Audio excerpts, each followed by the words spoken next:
शाम नौकरी से वापस बोझल कदमों से घर आया। काम की थकन से पूरा बदन दुख रहा था। घर पहुंचते ही अपने कमरे की तरफ चल पड़ा। थकावट की वजह से जिस्म चूर चूर हो रहा था।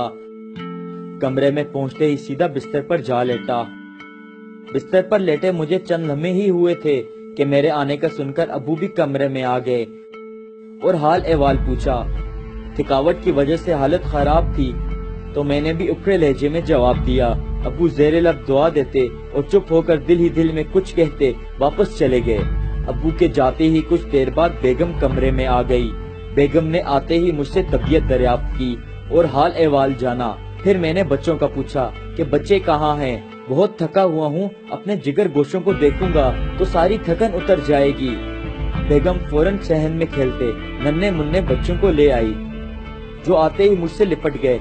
मैं भी बच्चों के चेहरे को देखकर अपनी सारी थकन भूल बैठा। अपनी शफकत कदरी उन पर निछावर करने लगा।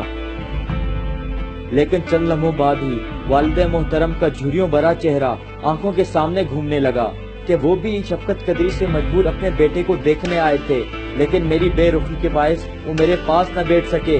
इतना सोचते ही मेरी आंखों के सामने अंधेरा छाने लगा। दम सीने में घुटता महसूस होने लगा।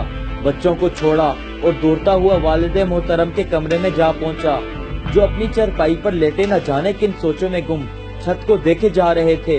मैं उनकी चरपाई पर उनके कदमों में जा बैठा और उनकी टांगे दबाने लगा। अब्बू फौरन उठे और मुझे सीने से लगा लिया। न जाने क्यों हम बाप बेटा फूट फूट कर रोने लगे।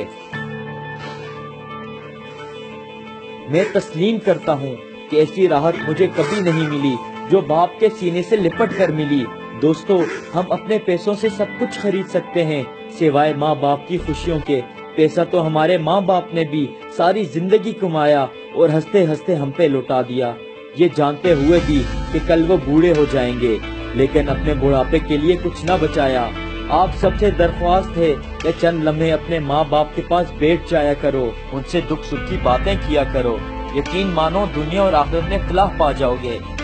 दोस्तों, इस वीडियो को इतना शेयर करें जितना अपने वालिदैन से मोहब्बत करते हैं।